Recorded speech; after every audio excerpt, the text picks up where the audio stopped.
जो बीजेपी और आरएसएस देश में नफरत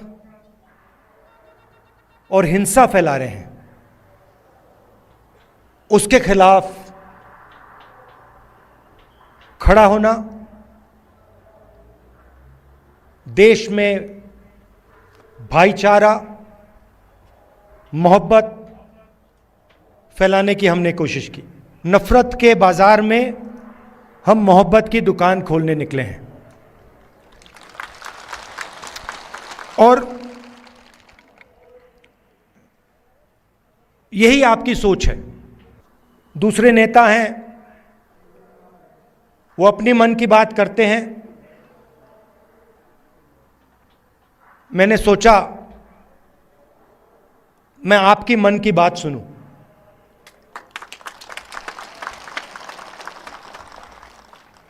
कि जो गांधी जी की विचारधारा है, कांग्रेस पार्टी की विचारधारा है, वो लद्दाख के खून में और डीएनए में है। आप एक साथ इज्जत के साथ बिना नफरत के रहते हो,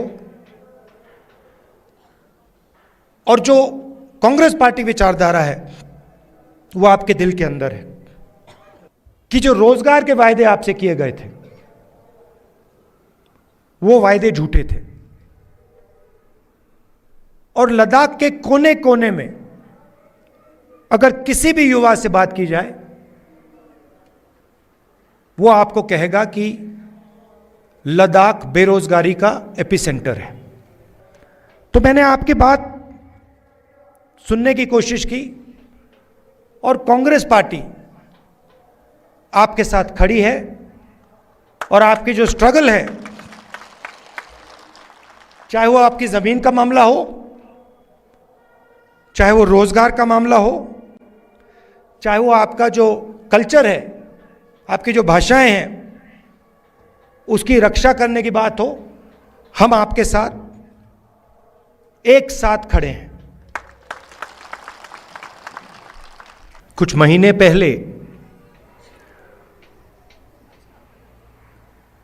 कन्याकुमारी से हम कश्मीर तक चले थे। यात्रा को हमने भारत जोड़ो यात्रा नाम दिया था, और हमारा लक्ष्य जो बीजेपी और आरएसएस देश में नफरत और हिंसा फैला रहे हैं, उसके खिलाफ खड़ा होना, देश में भाईचारा, मोहब्बत फैलाने की हमने कोशिश की। यात्रा का मैसेज था, बहुत अच्छा नारा जो यात्रा में से निकला था, नफरत के बाजार में हम मोहब्बत की दुकान खोलने निकले हैं। और यही आपकी सोच है। पिछले दिनों में अपनी आंखों से मुझे यह देखने को मिला। यात्रा श्रीनगर में नहीं रुकनी थी, यात्रा को लद्दाख में आना था, मगर उस समय सर्दी थी, बर्फ थी, और एडमिनिस्ट्रेशन ने हमें मना किया, कहा कि लद्दाख में नहीं जाना चाहिए। तो हमने बात मान ली थी। तो मेरे दिल में था और अभी भी है कि लद्दाख में भी हमें वो यात्रा चलानी चाहिए। शायद छोटा सा पहला कदम लिया, पैदल नहीं गए, मगर मोटर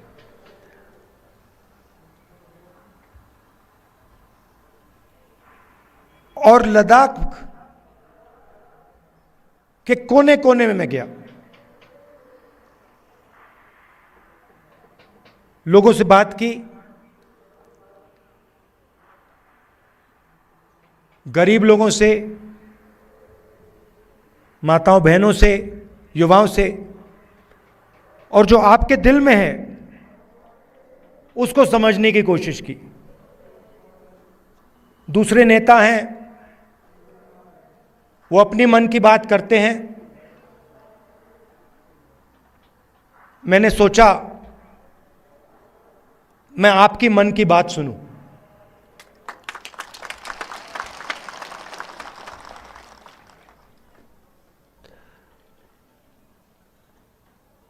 एक बात तो बिल्कुल साफ है कि जो गांधी जी की विचारधारा है, कांग्रेस पार्टी की विचारधारा है, वो लद्दाख के खून में और डीएनए में है। और मैं सिर्फ नहीं बोल रहा हूं आपको, ये मत समझिए कि मैं आपको भाषण में बात बोल रहा हूं।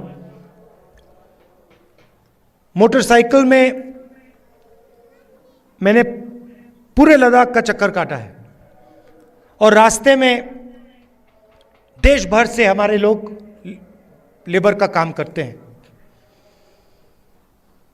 बिहार से, राजस्थान से, उत्तर प्रदेश से, झारखंड से, छत्तीसगढ़ से, अलग अलग स्टेट से यहां लोग सड़क बनाने, लेबर का काम करते हैं। और मैंने जानबूझ के इनसे सवाल पूछा। मैंने इनसे पूछा, देखिए आप यहां सर्दी में काम कर रहे हो, यूपी से आए हो, बिहार से आए हो, वहां पे इतनी सर्दी नहीं पड़ती, यहां पे -10-20 हो जाता है, आपको लद्दाख के लोग कैसे लगते हैं? क्या आपको लगता है कि यहां आप अकेले काम कर रहे हो या लद्दाख के लोग आपकी मदद करते हैं, आपको प्यार दिखाते हैं? मैंने उनसे पूछा, और एक से नहीं, अनेक लेबरर्स से मैंने पूछा, और सारे के सारे लेबरर्स ने मुझे बताया कि हम अपने घर से हजारों किलोमीटर दूर हैं, हमारा परिवार यूपी में है, बिहार में है, मगर लद्दाख में हमें ऐसा लगता है कि हमारा दूसरा घर है।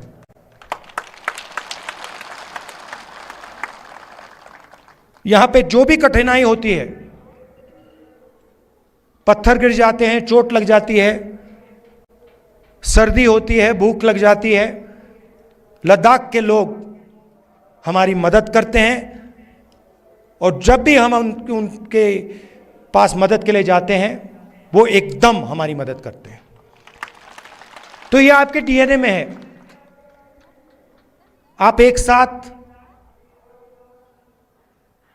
इज्जत के साथ, बिना नफरत के रहते हो, और जो कांग्रेस पार्टी विचारधारा है वो आपके दिल के अंदर है। तो इस दौरे में आपने मुझे क्या बताया? सबसे पहले आपने बोला कि जो आपका रिप्रेजेंटेशन होना चाहिए, जो आपकी राजनीतिक आवाज होनी चाहिए, जो आपके लोकल गवर्नमेंट्स के लीडर होने चाहिए, वो आवाज आपकी दबाई जा रही है। आप जरूर यूनियन टेरिटरी बने, मगर आपके जो हक हैं,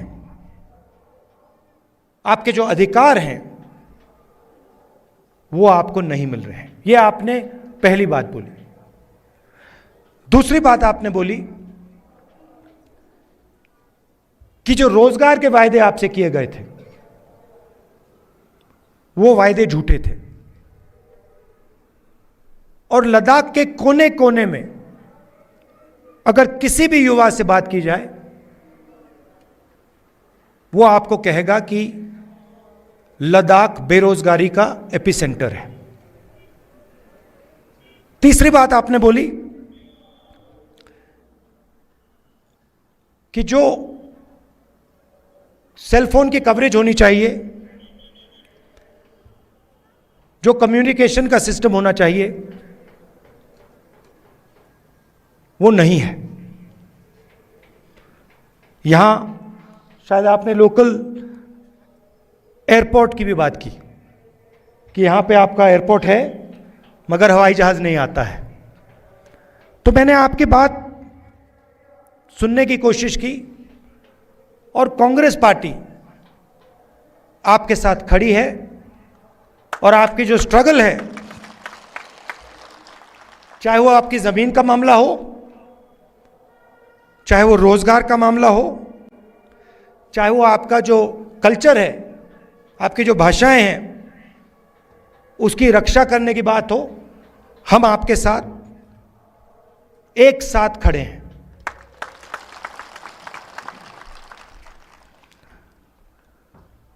यहां पे सब लोग जानते हैं कि बहुत सारे नेचुरल रिसोर्सेज हैं। 21वीं सदी में सोलर एनर्जी की बात की जाती है और लद्दाख में सोलर एनर्जी की कोई कमी नहीं है। बीजेपी के लोग ये जानते हैं, समझते हैं कि अगर आपको रिप्रेजेंटेशन दिया जाए तो फिर वो आपसे आपकी जमीन नहीं छीन पाएगी। मामला जमीन का है और बीजेपी के लोग जो आपकी जमीन है आपसे लेना चाहते हैं। अदानी जी के बड़े बड़े प्रोजेक्ट्स यहां लगाना चाहते हैं और उन प्रोजेक्ट्स का फायदा आपको नहीं दिलवाना चाहते हैं। हम ये कभी होने नहीं देंगे।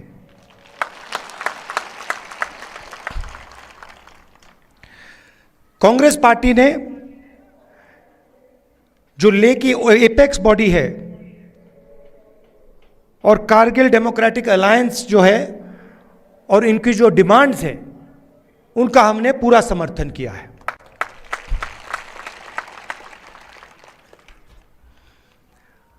आखिरी बात मैं आपसे कहना चाहता हूं,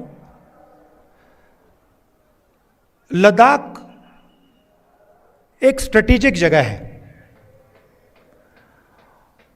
और यहां आने पर, खासतौर से जब मैं पैंगोंग लेक में था, तो एक बात बिल्कुल साफ है कि चाइना ने हिंदुस्तान की जमीन ली है। हजारों किलोमीटर जमीन हिंदुस्तान की चाइना ने हमसे छीनी है। और दुख की बात है कि हिंदुस्तान के प्रधानमंत्री ने ऑपोजिशन की मीटिंग में कहा कि हिंदुस्तान का 1 इंच किसी ने नहीं लिया है। यह सरासर झूठ है। लद्दाख का हर व्यक्ति इस बात को जानता है कि लद्दाख की जमीन चाइना ने हिंदुस्तान से ली है और प्रधानमंत्री जी सच नहीं बोल रहे हैं। और आपका जो रोल रहा है, खासतौर से कारगिल का रोल रहा है, उसके बारे में भी मैं कहना चाहता हूं। जब भी हिंदुस्तान को आपकी जरूरत पड़ी है, जब भी बॉर्डर पे युद्ध हुआ है, तो कारगिल के लोग एक आवाज के साथ हिंदुस्तान के साथ खड़े हुए हैं। यह आपकी हिस्ट्री है। यह आपने एक बार नहीं, अनेक बार देश को दिखाया है। तो मैं इसके लिए आपको दिल से धन्यवाद करना चाहता हूं और आपको आश्वासन देना चाहता हूं कि इस देश में बहुत सारे धर्म के लोग हैं, अलग अलग जात के लोग हैं, अलग अलग भाषाएं बोलते हैं लोग। हमारे लिए सब लोग एक हैं और इस देश में सब लोगों को इज्जत से, मोहब्बत से रहना चाहिए। आप यहां आए, आपने अपना कीमती समय मुझे दिया, इसके लिए मैं आपको दिल से धन्यवाद कहना चाहता हूं। और अंत में कहना चाहता हूं कि अब मैं लद्दाख के चारों ओर घुमा हूं और शायद ये हिंदुस्तान की सबसे सुंदर जगह है और यहां के लोग दिल से बात करते हैं, प्यार से बात करते हैं। इसके लिए आप सबको बहुत बहुत धन्यवाद। नमस्कार, जय हिंद, सलाम।